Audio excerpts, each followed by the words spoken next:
be impeccable with my word. Don't make any assumptions. Don't take anything personally. Do my best.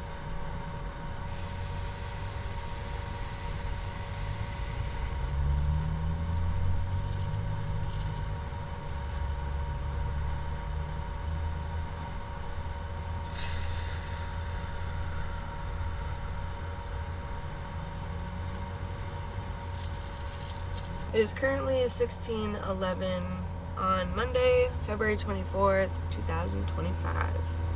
So I'm going to start off with my 5 things for the day. I need to tweeze my little face hairs that I don't specifically want. I've been procrastinating that for a while, and then I just like sit there and play with all the little tough hairs. Anyways, it's a total woman thing. Every 2 hours, I want to use my mala beads and meditate. I need to, like yesterday, I did it twice out of turn. So usually I do it when I wake up and go to bed. I did both of those, and then I did 2 extra just out of turn. But yesterday was a really hard day, obviously, as you may have known if you've seen yesterday's vlog. So today, I want to do every 2 hours, be mindful, like check that clock, make sure that I do it, and take the time, because I'm sure I'm going to need it today with a response from my coworker. It's probably going to be much. I want to do a 30-minute gym time, and then have low carbs for the day. I'm not going to cut them out, but I'm going to do low carbs for the day. And then, right here, right now, I'm going to do 5 things I'm grateful for. This is unplanned, unthought of. I just wrote down 5 gratefuls. So, let's see. I am entirely grateful that I have this minivan. If I were to have any other vehicle, like a car, or I had a Mazda CX-9 prior to this, and if I had to live in that would have been terrible, you know? Like, I have a cat and dog. In the minivan, I have so much space.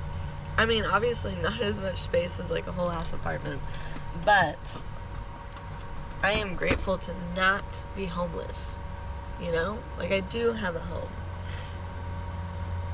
I am grateful for the fact that I have electricity right now. It's probably only going to be during the winter, because the outlets outside are on. That way you can plug in your vehicle when it's cold, so your engine will start. But right now I have electricity, which means I have a heater. You know, I'm not having to start my vehicle every so often to warm it up or anything. Like, I'm super grateful for that. I'm very fortunate and grateful to have this job, no matter how difficult it is and stressful, not because of the job, not because of the work, but because of the coworkers and supervisors. That's what makes it stressful, and sometimes, I don't want to say unbearable, but seemingly unbearable sometimes, you know. Nonetheless, I'm extremely fortunate and grateful to have it. I don't know how many that was. I think that was 3. Let's see. Let's get something super simple. I feel like those ones are kind of like big hitters.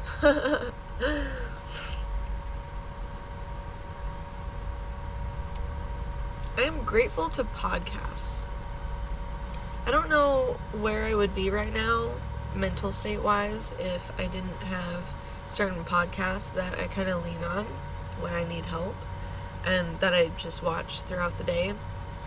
That being Jay Shetty, On Purpose, and To Be Better with Chris and Peach. Those 2 have probably saved my life, literally and figuratively. So I'm super grateful that those are such big hitters, you know? Like, if podcasts weren't so big, there wouldn't be as many, there wouldn't be as awesome of ones. But I really like them. mental health and wellness type podcast. It's quite helpful, especially when you're surrounded by negative people and unreliable people, people that are not mindful. I know exactly one human being in my life currently that is as much, or if not even more, mindful than I am. And yesterday I was talking to her, so this is my 5th thing. I am grateful for that coworker. She's relatively new here, and literally the moment we met, we hit it off, and we've been talking ever since. I go to her station every day, and we just like chit chat for a little bit, you know. And yesterday I was feeling stuck, you know, because I rely on this job. It has a lot of amenities for me, such as the outside plugs, has the gym for free, it has my locker, which has my entire wardrobe, it has a kitchen, multiple kitchens, it has a bathroom 24/7, and has a shower. Like, I rely on this place, you know. So I was feeling stuck, and she was like, well, you know, that has like a negative light to it, so maybe you should think of it as an opportunity, or, you know, something of the sort. And I was like, ugh, it's what I needed to hear. Thank you. I didn't want to hear it, especially when you're used to people just nodding along because they don't have a fucking backbone, I don't know, or any sort of positivity mindset or outlook. That's what I'm used to. So for her to like not call me out, but just like bring that up, I was like, wow, I legitimately needed to hear that. So I thanked her, and I tried to rewire that. It's still hard not to feel like I'm stuck here. It is, but I'm gonna work on it, especially now that she kind of put it in that way, and try to be more grateful. Sometimes it probably comes across as being ungrateful, but I don't know. I'm working on it. I'm working on a lot of things. So, alright, I'm gonna get this day started. I made my no-carb breakfast, which is sausage, bacon bits, broccoli, and egg. Bleed. That's ground for my dark sleep. We need a name. Who darted? I'm headed into work now. I'm gonna bring in my mala bead necklace to remind myself every 2 hours to meditate. And Taylor, it is a great day to have a great day, and good luck. Just got home, and first things first, let's pull these bad boys out. Fresh pair of cloud socks. I love it. Now I had a better day, so I did my meditation every 2 hours. So I brought in my mala bead necklace into work, so that way I didn't have to stress about how much time I was meditating, not too little, not too long. So I would just go aside and do my thing. And it worked out pretty well. There was actually a couple times where I was getting elevated, and then it just so happened to be that 2 hour mark-ish. So I would just be like, alright, I need to step aside, go do my thing right now. I did it, and it really like brought me into that moment. I was able to calm myself down and then get right back to work and bing bing boom, do the thing. So I really like that method. I really like that method. So I think I'm gonna keep my mala bead necklace with me. Now I don't like to wear jewelry, hence the 2 necklaces tattooed I have. That's why they're tattooed, because I don't like wearing jewelry. I even have a ring on my thumb tattooed. So I just keep it in my backpack, and sometimes like when I'm in here or when I go on a walk at the dog park, I'll wear it. But in a general sense, I don't like having things dangling around me or getting in the way. So anyways, I did that thing, so that was fantastic. And then gym time, insert here.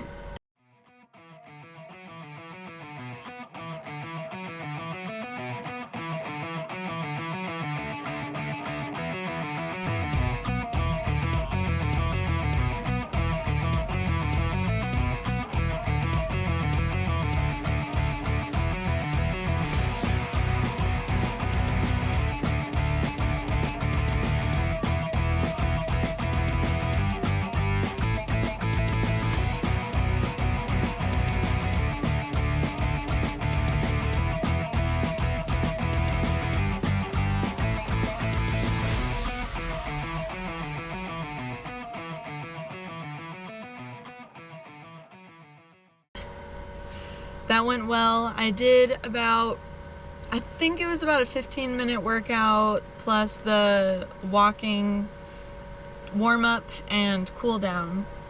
So approximately 30 minutes, but I didn't do anything too crazy. It was a core workout, so I love those. That was definitely fun. Yeah. Now I'm about to read journal.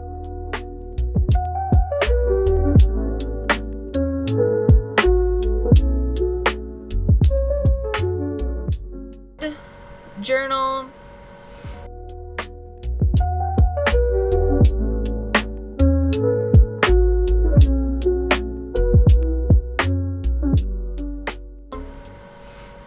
And just chill for a little bit. I might stay up a little bit later tonight and wake up later. When I got in here, I left my fridge open, like I unzipped. I know better. I guess I didn't really realize that I did it. And Amor ate all of my bacon. It took me like an hour to cook all of that bacon. And she ate it all.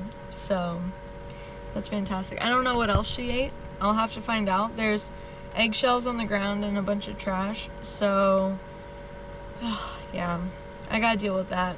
It's gonna be a little bit of a longer night, but you know, today was a good day, so like, I'm not even phased right now, you know? Alright, I'm all done journaling. Actually, let me keep this open and go over my 5 things. So, I tweezed my little face hairs, so good for me, did that. Did the Mala bead meditation every 2 hours. Got my gym time done. I did stay on a low carb diet today. I wouldn't necessarily call it a diet, but I was very mindful in what I was eating and making sure I wasn't just like eating bread every 2 hours, right? And then I did my 5 gratefuls this morning, so it was perfect.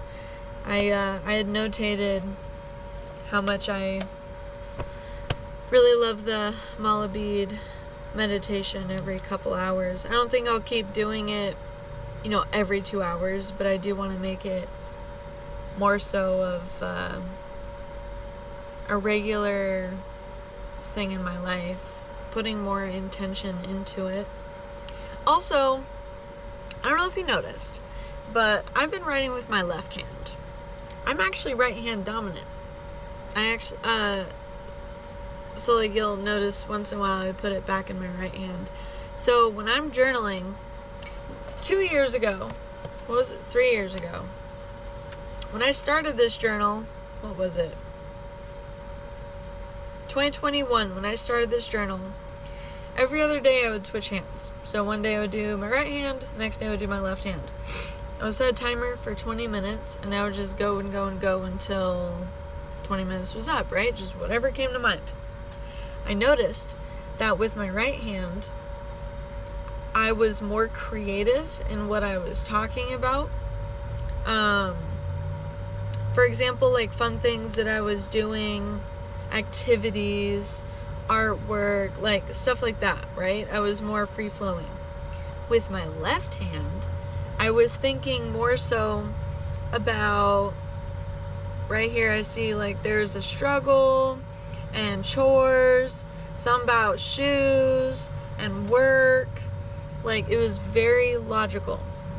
And my theory to this is not left brain versus right brain, like that whole argument, but it's because with your dominant hand, you don't have to think about writing. It's muscle memory. You just have to, whatever comes out, just comes out, right?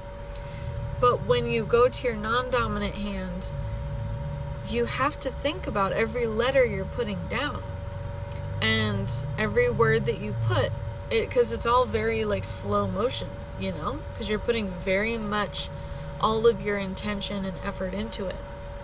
And so that's what I wanted with this. I wanted to reflect on my day, reflect on certain things, and the best way for me to do that, and most honest way to do that, is to use my non-dominant hand. When I was in high school, though, I specifically trained myself to be ambidextrous because I was always worried it was going to break my dominant hand. It was an irrational fear. But anyways, I had a notebook that I would practice both of my hands writing the same thing. So it's not really, my handwriting isn't that terrible with my left hand, and it's not that hard, but it has been quite some time since I've used my left hand for writing. So like I can feel the muscles kind of start cramping up a little bit and stretch my fingers, but overall it's getting easier and easier, so not too worried about it. Just a thought though, if you wanted to journal with your non-dominant hand and see how that goes, if you do that like for a week straight and just see what comes out of it, you know? I don't know. I think it's a good idea.